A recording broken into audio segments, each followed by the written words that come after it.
রদিনা কিসমাতিল জব্বারি ফিনা লানা ইলমুন ওয়ালিল আ'দাই মালুন। হযরত আলী বললেন, আল্লাহ পাক সুন্দর একটা বন্টন নামা আমাদের জন্য করেছেন। ঈমানদার আর বেঈমানের জন্য আল্লাহ পাকের যে বন্টন, এই বন্টনটা হলো আল্লাহ পাক প্রত্যেকটা ঈমানদারদেরকে আল্লাহ পাক রব্বুল আলামিন সুন্দর করে আল্লাহ পাক রব্বুল আলামিন ইলম দিয়েছেন। আর যত বেঈমান আছে আল্লাহ পাক বেঈমানদেরকে ইলম দেন নাই, সম্পদ দিয়েছেন। আল্লাহ পাক জাহেলদের কাছে সম্পদ দিয়েছেন। পৃথিবীর যত রাজকীয় বেটাগিরি সম্পদ সব হলো ইহুদিদের কাছে। কথা বলেন ঠিক কিনা? বেঈমানদের কাছে আল্লাহ পাক সম্পদ দিয়েছেন, ঈমানদারদেরকে আল্লাহ পাক ইলম দান করেছেন। যার কারণে উলামা ইকরামরা ইলম নিয়ে সন্তুষ্ট, আর জাহেলরা তাদের সম্পদ নিয়ে সন্তুষ্ট। এই কারণেই তো আমাদের সমাজে দেখা যায় অনেক মানুষরা নির্বাচন সামনে আসতেছে, দেখবেন সম্পদ পছন্দনীয় হওয়ার কারণে 100 টাকার বিনিময়ে তাদের মাথাকে 14 জায়গায় বিক্রি করে দিবে। তাদের কাছে সম্পদের দাম, আমাদের কাছে ইলমের দাম। কিসের দাম বলেন? ইলমের দাম। লানা ইলমুন ওয়ালিল জুহালি মালুন। আমাদের কাছে ইলম, তাদের কাছে সম্পদ। যার কারণে তারা সম্পদ পাইলে সন্তুষ্ট, ডানে বায়ে তাকায় না। যে তার 100 টাকার সিরানোট দেয় তার স্লোগান দেওয়া শুরু করে দেয়। একটা মানুষের দাম এখন হায়াওয়ানের চাইতেও কম, কুকুরের চাইতেও কম, ছাগলের চাইতেও কম, মুরগির চাইতেও কম। বলেন তো এলাকায়, আপনাদের এলাকায় ছাগল বিক্রি হয় কয় টাকা দিয়ে যদি বলি, বলবেন 10,000 টাকা দিয়ে বিক্রি হয়, 15,000 টাকা দিয়ে বিক্রি হয়। একটা গরুর দাম আছে 50,000, 1 লক্ষ টাকা। একটা দেশি মুরগির দাম আছে 1,000 টাকা। মুসলমান ডিমের হালির দাম আছে কিন্তু অনেক। কিন্তু এই সমাজে ছাগলের দাম আছে 10,000 টাকা। আর কিছু বলদ টাইপের লোক আছে, তাদের দাম 100 টাকাও নয়। 1 কাপ চা দিয়েই তাদেরকে খরিদ করা যায়। কেউ দিল না, সবাই নিল, আমরা যে কলুর বলদ। সারা বছর নেয় না খবর, নির্বাচনে খুব দরদ। কেউ দিল না, সবাই নিল, আমরা যে কলুর বলদ। সারা বছর নেয় না খবর, নির্বাচনে খুব দরদ। নির্বাচনের আগে নেতা ধরে কত রকম বেশ, নির্বাচনের আগে নেতা ধরে কত রকম বেশ। দেখতে দেখতে গোল্লায় গেল আমার সোনার বাংলাদেশ। আমার সঙ্গে দেখতে দেখতে গোল্লায় গেল আমার সোনার বাংলাদেশ। ভালো করেন, ভালো করেন, গলা টেনে আমার দুর্বল বানা দিচ্ছে। আমার সঙ্গে দেখতে দেখতে গোল্লায় গেল আমার সোনার বাংলাদেশ। একে একে শেষ করেছি, সবার দেখা হইল শেষ। দেখতে দেখতে গোল্লায় গেল আমার সোনার বাংলাদেশ। মুসলমানের দেশটা মোদের আছে খাতা কলমে, দোষের দোষী যে বাজারাই শাস্তি পায় যে আলেমে। মুসলমানের দেশটা মোদের আছে খাতা কলমে, দোষের দোষী যে বাজারাই শাস্তি পায় যে আলেমে। ওরা ইসলাম বেচে ক্ষমতাটা পাকাপোক্ত করে বেশ, ইসলাম বেচে ক্ষমতাটা পাকাপোক্ত করে বেশ। দেখতে দেখতে গোল্লায় গেল আমার সোনার বাংলাদেশ। ঠিক কিনা? তাহলে 100 টাকা দিয়ে বিক্রি হওয়া যাবে? যদি হইতেই হয় দাবি করবেন যে আমার 2 তলা বিল্ডিং করে দে, তারপরে তোর গোলামি করবো। কি বলেন? ঠিক না? এক কাপ চা দিয়ে আপনারা কিনবে কেন ভাই? আপনার দাম এত কম। ওই যে কেন? আলী কারণে বলেছেন তাদের কাছে সম্পদের দাম, আমাদের কাছে ইলমের দাম। তাদের কাছে ইলমের কোনো গুরুত্ব নেই, এই কারণে তারা ইলমের কোনো ধারও ধারে না। আর সম্পদ যেখানে পায়, কুকুর যেমন খাদ্য পাইলে জিহ্বা দিয়ে চাটে, ও হালাল আর হারাম কোনো তামিজ করে না, যেখানেই পায় ওখানেই চাটে। কথা বলেন ঠিক কিনা?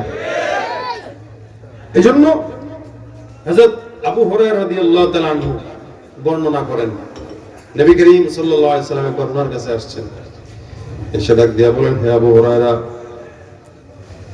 গনিমতের কিছু মাল আছে, যদি দরকার হয় আমার কাছে বলো। সাহাবা বাইনদের মাঝে বন্টন করে দিয়েছি। তোমারও যদি কোনো প্রয়োজন হয় তুমি আমাকে বলো, আমি গনিমতের মাল থেকে তোমাকে কিছু দান করব। হযরত আবু হুরায়রা রাদিয়াল্লাহু তাআলা আনহু বলেন, ইয়া রাসূলুল্লাহ, গনিমতের মাল তো আমাকে আপনি দিতে চান, এটা একটা ভালো দিক। তবে আমার কাছে গনিমতের মালের চাইতে আপনার তলবে যে ইলম আছে, ওই ইলমের সম্মান আমার কাছে অনেক বেশি। আমার কাছে আপনি গনিমতের মাল দেওয়া দরকার নাই, কিছু ইলম দান করে দেন। আপনার সিনার ভিতরে যে ইলম, এই ইলম থেকে আমাকে কিছু দেন। নবী করিম সাল্লাল্লাহু আলাইহি ওয়াসাল্লাম বলেন, আবু হুরায়রা এই জায়গায় একটু বসো। আমি ওই জায়গায় বসলাম। আল্লাহর নবী সামনে বসলেন, আমি পাশে বসলাম, মাঝখানে খালি জায়গা।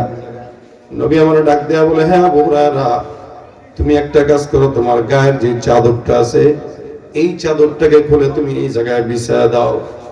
আবু হুরায়রা রাদিয়াল্লাহু তাআলা আনহু বলেন, আমি আমার গায়ের চাদরটা সুন্দর করে বিছাইলাম। আমার চোখে এখনো নজর পড়তেছে এই জায়গাটায় উকুন ভাসতেছে। আমার গায়ের চাদরের ভিতরে আমার মাথার উকুনটা পর্যন্ত দৌড়াদৌড়ি করতেছে। নবী সাল্লাল্লাহু আলাইহি ওয়াসাল্লাম কি যেন পড়লেন, তারপরে আমার ওই চাদরের মধ্যে রাখলেন। আমাকে ডাক দিয়া বলে, আবু হুরায়রা এই চাদরটা তুমি সুন্দর করে ভাঁজ করে নাও। আমি চাদর ভাঁজ করলাম আর চাদরটা সুন্দর করে আমার সিনার সঙ্গে জড়ায় ধরলাম। আবু হুরায়রা রাদিয়াল্লাহু তাআলা আনহু বলেন, আমি চাদরটা ভাঁজ করার পর যখন সিনার মধ্যে লাগায় রাখলাম, আল্লাহর কসম করে বলছি এই চাদরটা বুকের সঙ্গে লাগানোর কারণে আমার আল্লাহ আমার ইলমের ভিতরে গভীরতা দান করে দিয়েছে। রাসূলের সিনা থেকে আবু হুরায়রার সিনায় ইলম আল্লাহ পাক দিয়েছেন। এটা সিনা ও সিনায় পর্যন্ত চলে আসছে। আমার আল্লাহ পাক রব্বুল আলামিন এই কারণে বলেন, নাযালা বিহির রূহুল আমিন। নাযালা বিহির রূহুল আমিন, জিবরিল ফেরেশতার মাধ্যমে আমি আল্লাহ পাক রব্বুল আলামিন কোরআনকে নাযিল করলাম। কোথায় নাযিল করলাম? রাসূলের হাতেও নয়, মাথায়ও নয়। আল্লাহ বলেন, আলা কলবিক, আমি ইয়া রাসূলুল্লাহ এই কোরআনটাকে আমি জিবরিলের মাধ্যমে আপনার সিনার মধ্যে কোরআন ঢুকায় দিলাম। আলা কলবিক, নবী আপনার সিনায় কোরআন ঢুকাইলাম। এই সিনার থেকে সাহাবাদের সিনা, সাহাবাদের সিনা থেকে তাবিঈদের সিনা, তাবিঈদের সিনা থেকে তাবে তাবিঈদের সিনা, এই করে করে এই পর্যন্ত সিনা ও সিনা এই ইলম এসেছে। এটা পকেটে রাখানো জিনিস না, মাথায় ওঠানো জিনিস না। কিন্তু সব নবীদেরকে আল্লাহ কোরআন যখন দিয়েছেন হাতে ধরায় দিয়েছেন। দাউদ নবীকে হাতে দিয়েছেন, ইউসুফ নবীকে হাতে দিয়েছেন, ইব্রাহিম নবীকে হাতে দিয়েছেন, ইসমাইল নবীকে হাতে দিয়েছেন, ঈসাকে হাতে দিয়েছেন। সব নবীদেরকে যখন ডাক দিয়েছেন, তো আসো এই যে দিলাম, এভাবে করে করে আল্লাহ দিয়ে দিয়েছেন, যা এটা তোমার, এটা তুমি মানবা, তুমি পড়বা, তোমার উম্মতকে পড়াবা, উম্মতকে মানাবা। এটার দায়িত্ব আমার কাছে না, তোমার কাছে, তুমি এটার হেফাজত করবা। তো নবীরা যতদিন ছিলেন তো কিতাব ছিল, এখন নবীরাও নাই, যার কারণে তাওরাত, জাবর, ইনজিলের কোনো আসল কপিও নাই। সব যা আছে কি নকল, আসল নাই, নকল। কারণ জিম্মাদারি কার হাতে? আল্লাহর হাতে নাই, নবীর হাতে ছিল। কিন্তু আপনার আমার রাসূল সাল্লাল্লাহু আলাইহি ওয়াসাল্লামকে যখন আল্লাহ পাক কিতাব দিয়েছেন, তখন আল্লাহ পাক হাতে ধরায় দেন নাই। আল্লাহ পাক রাসূলকে ডাকছেন। টানা বহুদিন রাসূল সাল্লাল্লাহু আলাইহি ওয়াসাল্লাম গারে হেরায় ধ্যানে মগ্ন ছিলেন। আল্লাহ পাক জিবরিলকে পাঠাইলেন। রাসূল বলেন, আল্লামানি রাব্বি ফাহসানা তালিমা ওয়া আদবানি রাব্বি ফাহসানা তাদিবা। আমি ইলম জানতাম না, আল্লাহ পাক রব্বুল আলামিন ইলমটা আমাকে নিজের শিক্ষক হয়ে হিসাবে শিক্ষা দিয়েছেন। আমি আদব জানতাম না, আল্লাহ পাক রব্বুল আলামিন আদব শিখাইছেন, ইলমও শিখাইছেন আল্লাহ, আদবও শিখাইছেন আল্লাহ। তার মানে পয়গম্বরের উস্তাদ কে? আল্লাহ। আর নবী সাহাবায়ে কেরামদের উস্তাদ, সাহাবায়ে কেরাম তাবেঈদের উস্তাদ, তাবেঈরা তবে তাবেঈদের উস্তাদ। তার মানে আমাদের যে ইলম আছে এই ইলমের মূল উস্তাদ হলেন আপনার আমার আল্লাহ। যে ইলম আল্লাহ নিজে শিখায় ওই ইলম দামি। আমার আল্লাহ পাক রব্বুল আলামিন নবীকে ডাক দিলেন, ইয়া রাসূলুল্লাহ এই যে কিতাবটা আপনাকে দিলাম, কিতাবটা নেন। এরকম ভাবে আল্লাহ পাক দেন নাই। যেমন ভাবে মূসাকে দিয়েছে, যেমন ভাবে ঈসা, ইব্রাহিম, দাউদ, সব নবীদেরকে আল্লাহ যেমনি দিয়েছেন এমনি দেন নাই। আপনার আমার নবীকে 23 বছরের জিন্দেগিকে একটা একটা আয়াত করে আমার আল্লাহ জিবরিলের মাধ্যমে পয়গম্বরের সিনায় ঢুকায় দিলেন। সুবহানাল্লাহ। নবীর সিনায় বসায় দিয়েছেন, যার কারণে এই সিনাটা যার যত পরিচ্ছন্ন আল্লাহ পাক রব্বুল আলামিন তার অন্তরের মধ্যে তত কোরআন ঢুকায় দিবেন, বসায় দিবেন।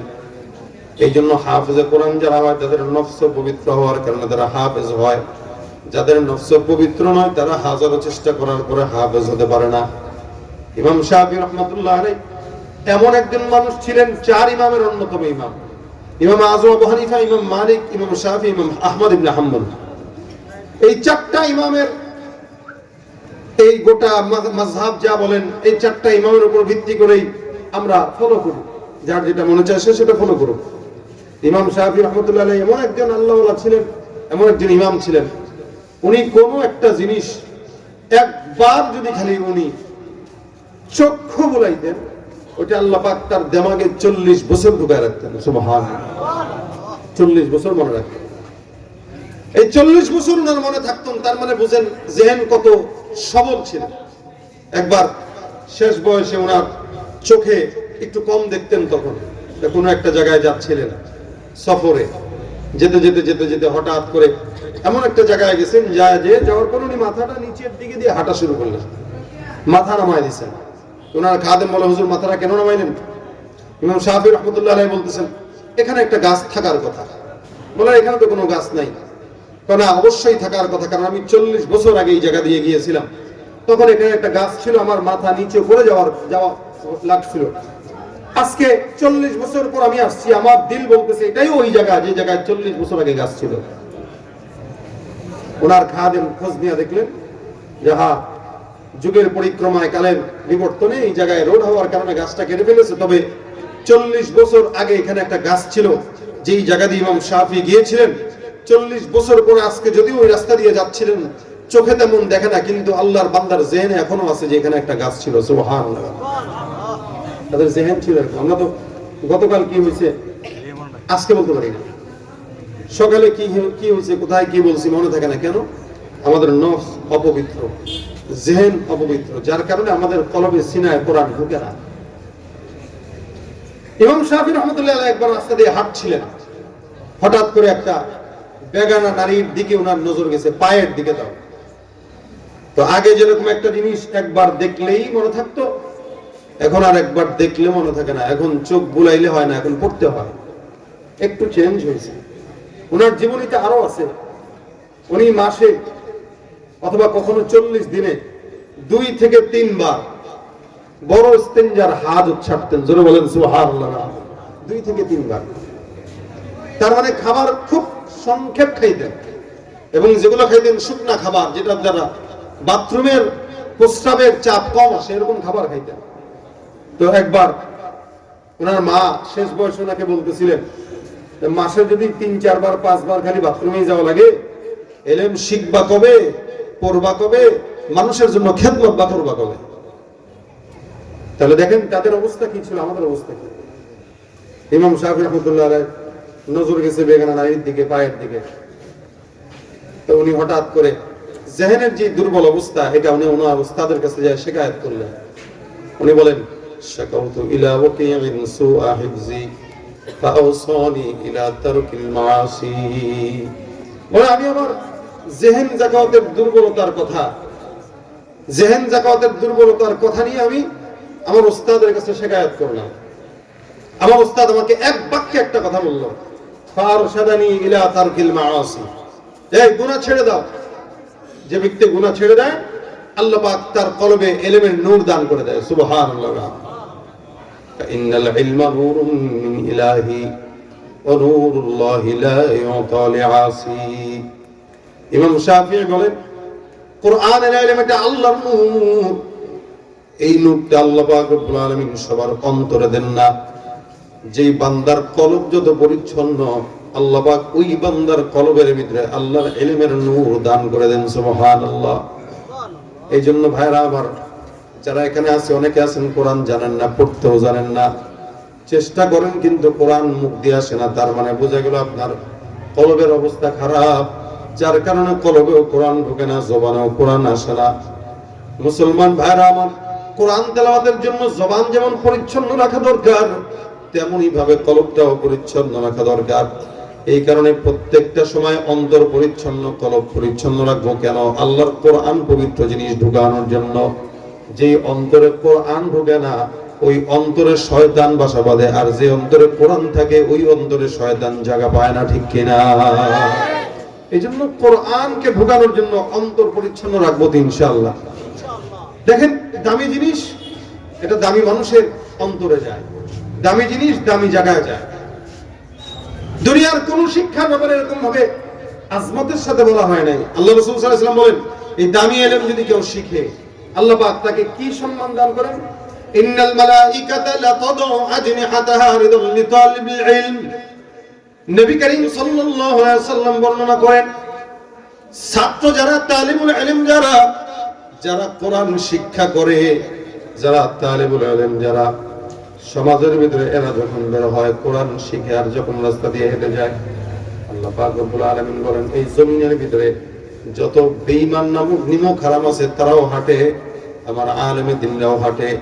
এই ফেরেশতার দল জমিনের ভিতরে ঘুষখোর, সুদখোর, চাঁদাবাজ, দুর্নীতিবাজ, সন্ত্রাসরা হাঁটবে আর আমার বান্দাও হাঁটবে। এটা হয় না। তোমরা আমার বান্দা যখন হাঁটবে তার পায়ের নিচে নূরের পাখনা বিছায়া দাও। সুবহানাল্লাহ। এইজন্য তালিবুল ইলমরা যখন হাঁটে, আল্লাহ পাক তার পায়ের নিচে নূরের পাখনা বিছায়া দেয় ফেরেশতাদের, যাতে করে বান্দার সন্তুষ্টি অর্জন হয়। শুধু তাই না, হাদিসে রাসূল বলেন, কোন ঈমানদার বান্দা যখন কোরআনের ইলম শিখে এবং এর ভিতরে লেগে থাকে, তখন আল্লাহ পাক রব্বুল আলামিন ওই বান্দার জন্য সমুদ্রের মাছ বলেন, এই জমিনে যত মাখলুকাত আছে সব মাখলুকাতকে আল্লাহ পাক রব্বুল আলামিন দোয়া করার জন্য বলে দেয়। তো সমুদ্রের মাছ পর্যন্ত তালিবুল ইলমের জন্য দোয়া করা শুরু করে দেয়। কত ফজিলত একটা তালিবুল ইলমের। এরপর আমরা আমাদের সন্তানদেরকে স্কুলে দেই, এরপর আমরা আমাদের সন্তানদেরকে স্কুল কলেজে দেই। ভাই দেন, এটাতে কোনো বাধা নাই, কারণ শিক্ষা ব্যবস্থা আছে, আপনারা আপনাদের বাচ্চাদেরকে দিবেনই, এটাই স্বাভাবিক। তবে হ্যাঁ, ডাক্তার হওয়ার আগে তাকে মাদ্রাসায় দেন, দ্বীনের কিছু জ্ঞান শিখান। তাহলে কি হবে? এ বান্দা ডাক্তার হইলেও কসাইয়ের মতো কাউকে জবাই করবে না ইনশাআল্লাহ। আমাদের দেশের ডাক্তাররা কসাই, এদের কাছে যাবেন, সপ্তাহে 4 বার গেলে 4 বারই টেস্ট দিবে, টেস্ট। অথচ দরকার নাই। কেন দেয়? ওর ধান্দা, পকেট ধান্দা বাড়ে, এই কারণে দেয়। জ্বরের জন্য আল্ট্রাসাউন্ড, এই পরীক্ষা, ওই পরীক্ষা, প্রস্রাব পরীক্ষা, রক্ত পরীক্ষা, কত রকম টেস্ট। কারণ ও জানে যে টেস্ট দিতে পারলেই বাস পকেটে পার্সেন্টেজ ঢুকবে। গরিব মানুষের দিকে নজর দেয় না, তার দরকার টেস্ট। কেন এটা হয়? ওই যে তার বুনিয়াদি শিক্ষা কোরআন নাই। এই কোরআন না থাকার কারণে, এই বান্দার দ্বীনের ভিতরে দ্বীনি বুঝ না থাকার কারণে সে টাকাকে আসল মনে করেছেন। লানা ইলমুন ওয়ালিল জুহালি মালুম। ওই যে আমাদের কাছে এলেন, তাদের কাছে কি সম্পদ, তারা সম্পদ পাইলেই পাগল, আর ওলামা ইকরাম ইলম পাইলেই পাগল। এইজন্য ডাক্তার বানান, ডাক্তার হওয়ার আগে দ্বীনের ইলম শিখায় দেন, কোরআন শিখায় দেন। ইঞ্জিনিয়ার বানান, তার আগে একটু দ্বীনের বুঝ দিয়ে দেন, তাহলে কি হবে? রোডের পরিবর্তে রোড ঘাটে বাস দিবে না ইনশাআল্লাহ। আমাদের সমাজের অবস্থা বড়ই নাজুক। ইঞ্জিনিয়াররা এখন এই যে রোড ঘাট করতেছে, অনেক জায়গায় দেখবেন এই রোড ঘাট গুলো সর্বোচ্চ 5 বছর টিকবে। অথচ বহির্বিশ্বে যে দেখেন এক একটা রোড বানায় দিছে 40 বছর, 50 বছরও কিছু হয় না। কেন? তাদের দুর্নীতি করার মন মানসিকতা বুঝেই না। কিন্তু আমার দেশের মানুষ যত বড়ই শিক্ষিত হোক, ও যত বড় শিক্ষিত হয়, ও শিক্ষিত হয় এই নিয়তে যে শিক্ষিত হইলে ধান্দাবাজি শিখা যায়, বাটপারি শিখা যায়, সুদ ঘুষ পাওয়া যায়, দুর্নীতি করে দেশের জনগণের টাকা ওপারে পাচার করা যায়। যার কারণে আমরা পাই, ওরা পায় কলা, আমরা পাই সবলা। আমরা পাই বিচি, ওরা পায় কাঁঠালের রোয়া, তাও আমাদের মাথার উপরে কাঁঠাল ভেঙে খায়। আর আমরা ছোট থেকে ছোট চোরগুলোকে দেখলে মারি, আর এই সমস্ত বড় চোরদেরকে দেখলে 24 ঘন্টা সালাম করি। অথচ এদেরকে বিচার করা দরকার ছিল আগে। ভাইরা আমার, এই কারণে ইঞ্জিনিয়ার আপনার সন্তানকে বানান, তবে কোরআনের ইলম অর্জন করায় দেন, কোরআনের শিক্ষা অর্জন করান, তারপর ইঞ্জিনিয়ার বানান। রোডের পরিবর্তে বাস দেবে না। কিছুদিন আগে আমি আমার বাসায় যে বেসিং এর যে সিলাপ থাকে, এই সিলাপটা একটু নিচায় বানায় দিছিল। যখন বানায় তখনই বলছি, ভাই এটা উঁচা বানাও। না, এটাই মাপ ঠিক আছে। এমন ঠিক আছে মাপ করে দিছে। এখন হাড়ি বাতিল দিতে গেলে কাজের বুয়ার মাজা বাঁকা হয়ে যায়, অবস্থা এরকম। তো এই ঠেলায় পরে এটারে একটু ভেঙে উঁচা করবো। তো বললাম, ভাই এটারে উঁচা করো। তো ভাঙতে যায় দেখে আমার ডাক দিয়ে বলতে, শুধু দেখে যান কি দিছে ভিতরে, আপনার বাড়ি যে করছে সে। কি করছে? যে ভিতরে তাকায় দেখি রড দেয় নাই, বাঁশের কোন চিকাইটা এমনি এমনি দিয়ে রাখছে। একটা সিলাপের ভিতরে কি দিছে? বাঁশের কুঞ্চি দিছে। আপনারাও আজকে দুর্বল, আমার সাউন্ডও দুর্বল, যার কারণে আমিও দুর্বল হয়ে গেছি। একটা জায়গায় যদি সবাই দুর্বল থাকে তাহলে কথা বলা যায় না। জনগণ দুর্বল হয়ে বসে রয়েছেন, সাউন্ড হলো হয়তো নিচে না, এগুলো দিয়ে খালি বোঝায়। আপনারা কি বুঝতেছেন কিনা আমি জানি না, আমি নিজে আমার কথা বুঝতেছি না। কিন্তু আমার সময় যেহেতু কম, সবরের সাথে কথা বলতেছি। ভাই বাবা বাবা আপনি চুপ থাকেন, চুপ থাকেন। বাজন বসেন, বাজন বসেন, বসেন বসেন বসেন বসেন। এবার ডরাই বলতে পারে, যতটুকু আছে এতটুকু নষ্ট করবেন। আপনি সুন্দরের সাথে করেন। আপনি মিক্সচার আনবেন না, একটা বক্স আনছেন, আপনি মিক্সচার আনবেন তো, মিক্সচার আনেন না, আপনি সুন্দর করেন। আপনি গলা টানতেছে এবং হ্যাঁ হ্যাঁ আপনারা চুপ থাকেন। ভাই আপনাদের চেয়ে আমাদের বেশি কষ্ট হয়, কারণ আমরা তো কথা বলতে হয় মাইক দিয়ে। আমার গলা ভিতরে সব কিছু শুকিয়ে দিচ্ছে, এই জন্য আমি দুর্বলতার কারণে কথা বলতে কষ্ট পাচ্ছি। তো এখন দেখেন, এই যে এই ইঞ্জিনিয়ারটা একটা রড যেখানে দেওয়ার দরকার ওই জায়গায় রড না দিয়ে বাঁশ দিয়ে দিচ্ছে। বলেন এদেশের সব জায়গায় একই অবস্থা। রাস্তাঘাট কয়দিন পর পর পুকুর হয়, কেন হয় এরা জানে। 5 বছর কোন মতে এই রোডটা ঠিক রাখবো, এরপরে যদি আবার টেন্ডার হয় আবার ধান্দাবাজি হবে, নতুন করে ধান্দাবাজি করার জন্য এগুলা করে। এখন আপনি আপনার সন্তানকে ইঞ্জিনিয়ার বানান, তার আগে যদি কোরআনের শিক্ষাটা শিখায় দেন, ইঞ্জিনিয়ার হবে, রডের পরিবর্তে বাঁশ দিবে না ইনশাআল্লাহ।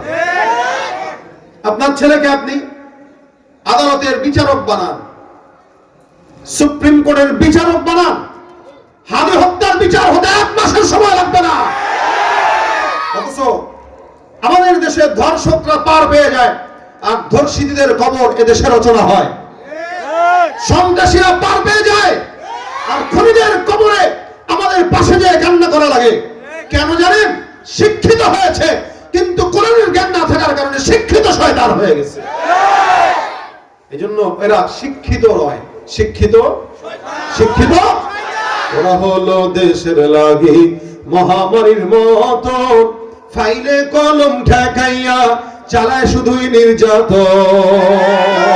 ঘুষের টাকায় ওদের ভুড়ি, ঘুষের টাকায় ওদের ভুড়ি করে যে টান টান। ওরা শিক্ষিত শয়তান, ওরা শিক্ষিত শয়তান, ওরা শিক্ষিত শয়তান, ওরা শিক্ষিত শয়তান। দুর্নীতির ওই আখড়ায় বসে জাহির করে জ্ঞান, কলম দিয়ে কামায় টাকা ধরে সাধুর ভান। ওরা শিক্ষিত শয়তান, ওরা শিক্ষিত শয়তান, ওরা শিক্ষিত শয়তান, ওরা শিক্ষিত শয়তান। যেখানে যাই ভেজালেতে ভরে গেছে দেশটায়, ব্যবসায়ীরাও রাতারাতি কালো টাকায় হাত রাঙায়।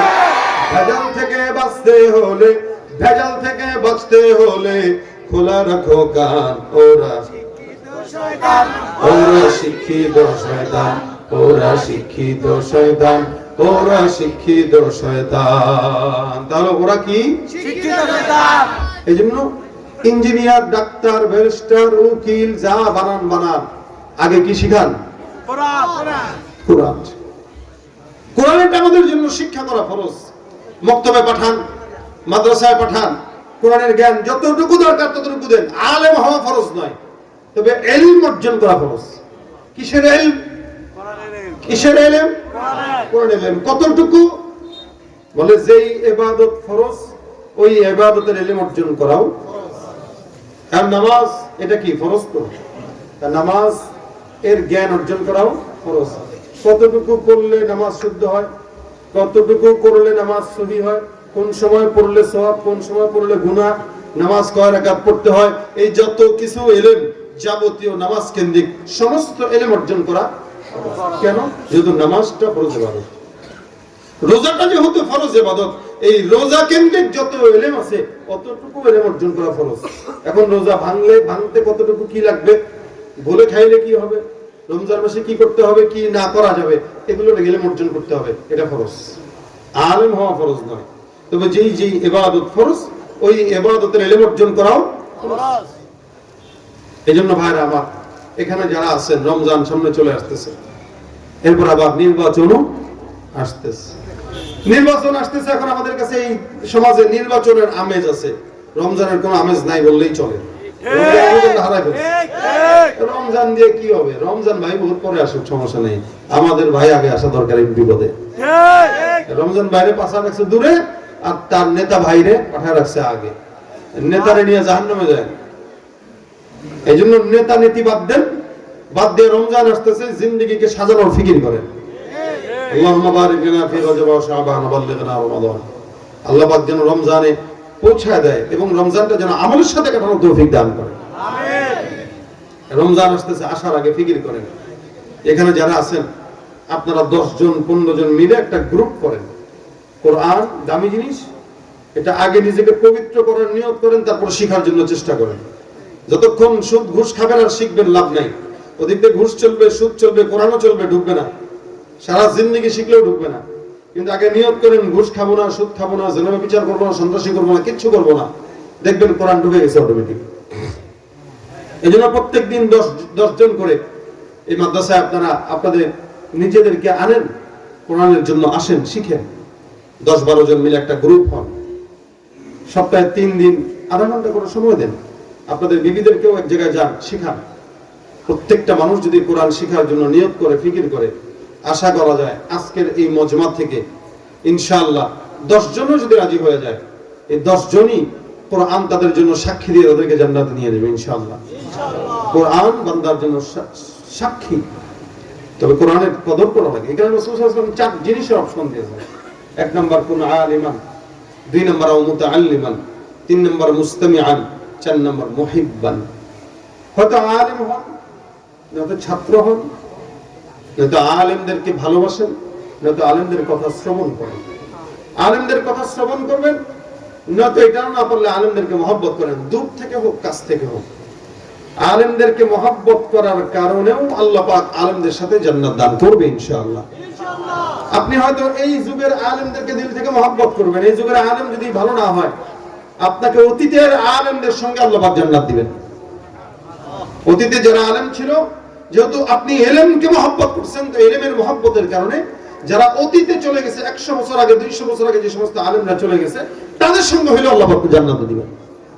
রাসূল সাল্লাল্লাহু আলাইহি ওয়াসাল্লাম এক সাহাবী আসছেন, এসে ডাক দিয়ে বলেন, ইয়া রাসূলুল্লাহ, ভাই কথাটা খুব বুঝেন। রাসূলের সাহাবী বলতেছেন, ইয়া রাসূলুল্লাহ, আমার কাছে আবু বকরের আমল নাই, আমার কাছে ওমরের আমল নাই। আবু বকরের আমল না থাকলেও, ওমরের আমল না থাকলেও আমার কাছে আপনি নবীর মহব্বত আমার দিলে একদম পুঙ্খানুপুঙ্খানু আছে। রাসূল বলতেছেন, ইন্নাকা মা'a মান আহবাবতা। নবী বলেন, ইন্নাকা মা'a মান আহবাবতা, আমার মহব্বত যদি তোমার দিলে থাকে তো আল্লাহর কসম, যার মহব্বত তোমার দিলে আল্লাহ পাক তার সাথে তোমাকে জান্নাত দান করবেন। সুবহানাল্লাহ। আর আপনি চিন্তা করেন, আপনার মহব্বত কি আপনি দলের লিডারের জন্য রাখবেন, পীরের জন্য রাখবেন, খাজা বাবার জন্য রাখবেন, না কোরআনের জন্য রাখবেন? যদি কোরআনের সঙ্গে আপনার মহব্বত জুড়ে দেন, তাহলে কোরআন আপনার জন্য সাক্ষী হয়ে সে আপনাকে জান্নাতে নিয়ে যাবে। এজন্য আজকের এই মজমা থেকে কোরআনকে মহব্বত করার ওয়াদা করে যান। কোরআন যার দিলে আছে তারাও মহব্বত করবেন। কোরআন মহব্বত করে কখনো কখনো মাথায় নেবেন, কখনো চুমা খাবেন, কখনো বুকের সঙ্গে একটু লাগায় রাখবেন। পড়তে না পারলেও একটু সিনার সাথে কোরআনটাকে একবার ধরে রাখবেন। ভাই, আপনাদের ঘরে কোরআন সবারই আছে, এদেশের সংসদেও কোরআন আছে, কিন্তু আইন নাই। আইন নাই কেমন? আইন তো অনেকে পছন্দই করে না। আমরা কোরআনের আইন পছন্দ করি না, পছন্দই করে না, এই কারণে তো শান্তি আসে না। এখন কোরআনকে একটু বুকের সাথে ধরেন, মাথায় লাগান, চুমা খান। এই যে মহব্বত, এই কোরআন আপনাকে ভুলবে না ইনশাআল্লাহ। কোরআন আপনাকে ভুলবে না। কোরআনের মাস আসতেছে রমজান, এখানে মাদ্রাসা আছে, আপনাদের প্রত্যেকের উচিত আপনাদের সন্তানদেরকে মাদ্রাসায় দেওয়া। কারণ যদি সন্তান 3 জন থাকে, একজনকে ভর্তি দেন, অন্তত একজনকে ভর্তি দেন। কেন? নবী সাল্লাল্লাহু আলাইহি ওয়াসাল্লাম বলেছেন, একটা মানুষের সর্বোত্তম সম্পদ হইল নেককার সন্তান, যে রেখে যায়। কারণ এই নেককার সন্তান তার মরণের পরে কবরের জন্য দোয়া করে। আপনার 4টা সন্তান হলে 3টাকে দুনিয়ার শিক্ষায় শিক্ষিত করেন, এরা দোয়া করবেন আপনার জন্য ভালো। কিন্তু যে আলেম রেখে যাবেন, ও আপনার জন্য প্রতিনিয়ত নামাজের পরে হাত তুলে দোয়া করবে, আল্লাহ আমার মা বাবার কবরকে জান্নাত বানায় দাও। এটা দোয়া করবে 100%। এখানে আপনার সন্তান 4 জন হইলে একজনকে আলেম বানান, 3 জনকে দুনিয়াবী শিক্ষায় শিক্ষিত করেন, কোনো সমস্যা নেই। একজনকে আলেম বানায় যান, যাতে করে আপনার মরণের পরে একজন অন্তত থাকে যে আপনার জন্য হেদায়েতের কবরে জান্নাতের দোয়া করবে। মাদ্রাসায় আপনাদের সন্তানদেরকে দিবেন তো ইনশাআল্লাহ? দিবেন ইনশাআল্লাহ। প্রত্যেকে নিয়ত করেন, ছেলেকে আলেম বানাবেন। আলেম না বানালে অন্তত কোরআন শিখাবেন। কোরআন শিখানোর পরে এবার যা কিছু পড়া তা কিছু ধরাবেন, কোনো সমস্যা নেই। আল্লাহ পাক যেন আমাদের সকলকে কোরআন বুঝার এবং কোরআন পড়ার তৌফিক দান করে, বলেন আমিন।